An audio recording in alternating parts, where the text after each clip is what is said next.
Self-care has been completely missold to women because if self-care actually required a 60-minute routine, a perfectly quiet house, and $200 worth of wellness products, most moms would never get to experience it. But your nervous system already knows how to regulate. You've just been taught not to trust it. Self-care needs a rebrand. As women, we have been over-marketed to, we have been disempowered, we have really been taught to latch onto everything outside of us to help us feel better, right? So think about when I say self-care, what do we all think about? I think many of us would think about a 60-minute massage or maybe like a facial or a pedicure, all these appointments that we love, but they're outside of us. And while I love these self-care tools, they're not always accessible in the moments that we need them most. I talk about this all the time in all my platforms because this is such an important concept and it lays the groundwork for understanding that self-care needs a rebrand. It doesn't need to be a 60-minute external appointment that we have to pay for, duck out of our lives for, get childcare for. It's an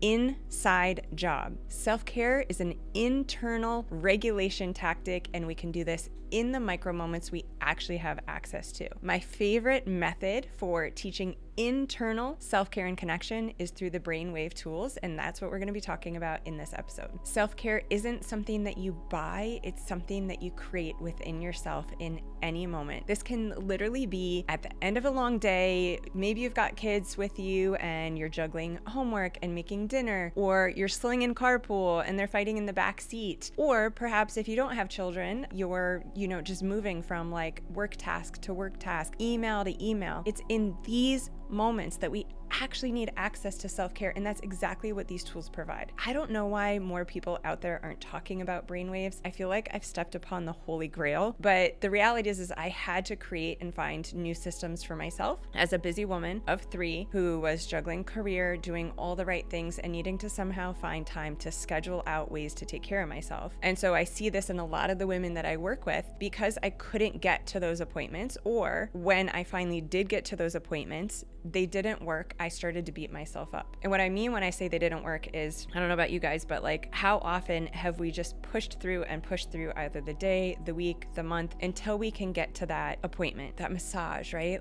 Or even just like Friday night on the couch. And then we get to that moment and we can't fully enjoy it or embrace it. So for me, in the past, this has looked like, okay, I now took time away from my family or my work. I came to this massage. I laid on the table. The entire time I thought about my to-do list. The massage felt amazing, but now I'm laying here feeling guilty for leaving my children, putting my work tasks on hold, and like just beating myself up and not actually enjoying the session the way that I visualized that I would. So the reality is this doesn't have to be an either or equation. This gets to be a both and. So what I'm saying by that is it doesn't mean we need to like toss out what we've always thought of as self-care. I love a massage and a pedicure and a facial like any other woman, but we need to start to recognize that true self-care is connection. It's an inside job. We can access it at any time. No one can ever take this away from us. It's short, it's easy, and this is like our home turf as women. This is who we are and what we do innately. We've just gotten very disconnected from this because of the lives we live and like some pretty heavy-duty marketing campaigns that teach us to forget and latch onto something else as our only way to feel like we're getting a break or an escape, right? We all need that now and then. Okay, so the real issue is that most of us today are living in the brainwave state beta. So when we are feeling overwhelmed, burnt out, that feeling that we all get, like frazzled, maybe anxious, high cortisol, stress, when we're going from like task to task, right? Think about your busy days, like the middle of the day when you're just like, maybe you feel like you're drinking from a fire hose. You're going from thing to thing with no space, no time, no moments to catch your breath. This is beta brainwave state. This is like our pedal to the metal gear. This is our get stuff done gear. In men and women, this is all the exact same as far as our physiology. And when we are overrunning beta, when we are spending too much time in this gear, our system fries out. And so what that looks like and feels like is we snap at our kids and our loved ones. We have a hard time getting into the present moment. We have a really hard time actually taking advantage of the little moments of space that we have throughout the day. Specifically, in any space or break we have, whether it's 30 seconds, 2 minutes, 5 minutes, this usually looks like grabbing your phone, scrolling, catching up on emails without even necessarily being intentional about what you're doing. That keeps you in beta. And so when I hear someone say something like, I don't have time, I need to take better care of myself, but I literally have nowhere I can fit it, I get like light bulb flashes of lightning excitement, because these are my favorite people to work with. A lot of times what these people don't realize is that the most effective self-care connection happens in these micro moments. And so most of the time, even the busiest of clients I work with will eventually find that they have these 30-second, 45-second, 2-minute pockets of time. They've just never realized how much of an impact they can make in that little time. I'm a huge fan of microdosing, and when I say that, I don't mean what everybody thinks of right off the gate, although I think there's definitely a time and a place for microdosing different substances. What I'm talking about is microdosing connection, and this is true self-care. So as I get into explaining these brainwaves on a more deep level, I want you to think about them like gears in a car. We're going to talk about gear 1, 2, and 3. We're mainly going to focus on gear 2 and 3. So theta is gear 1. This is our warm-up gear where we need to get the engine running, get our day started. This is like our quiet intuition. We're in theta anytime that we create open space for ourselves. Theta brainwaves feel like relaxation.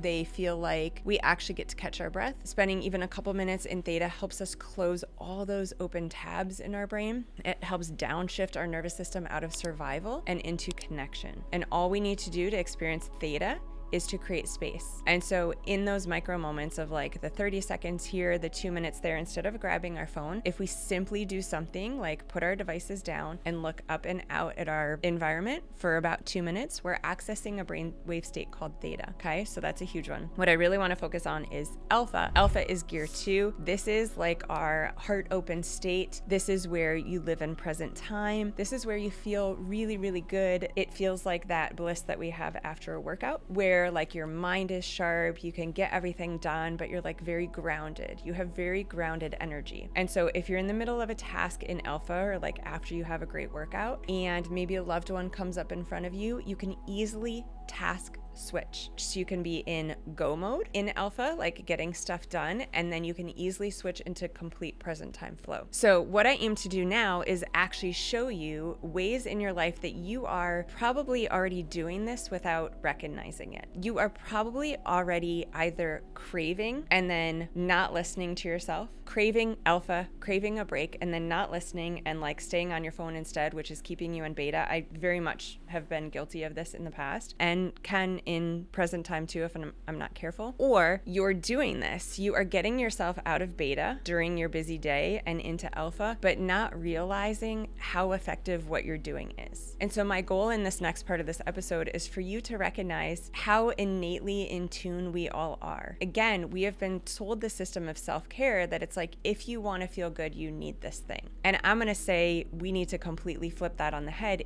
If you want to feel good, tune in and ask yourself what it is that you want and need. And that's your answer. Because a lot of times what you want and need and crave is going to be something that's going to put you into alpha. Okay, beta, get stuff done mode. We're like in our workday, we're living in beta, getting all of it done. What we need is about every 90 minutes, our brain needs a break. It needs to downshift into alpha. This is our natural rhythm. And usually if you're in work mode for about 90 minutes, what's going to start to happen is your body's going to start to tell you that through its physiology, through its actions. So if you have a job at a desk, this might mean you start to fidget. This might mean you decide to get up and get a snack. This might mean you grab some more caffeine because you're starting to fizzle out and you're like, I just can't focus so much anymore. These tasks are feeling harder. That is the time to take an alpha break. That is the time to microdose connection. And so some of my favorite ways to microdose connection are things that you might already be working into your natural breaks. Getting up and walking around the room and shutting your devices will get you into alpha and a little bit of theta. This is an incredible brain break. Turning on music, blasting your favorite songs is an incredible way to downshift your nervous system out of fight or flight, out of survival, and back into connection. So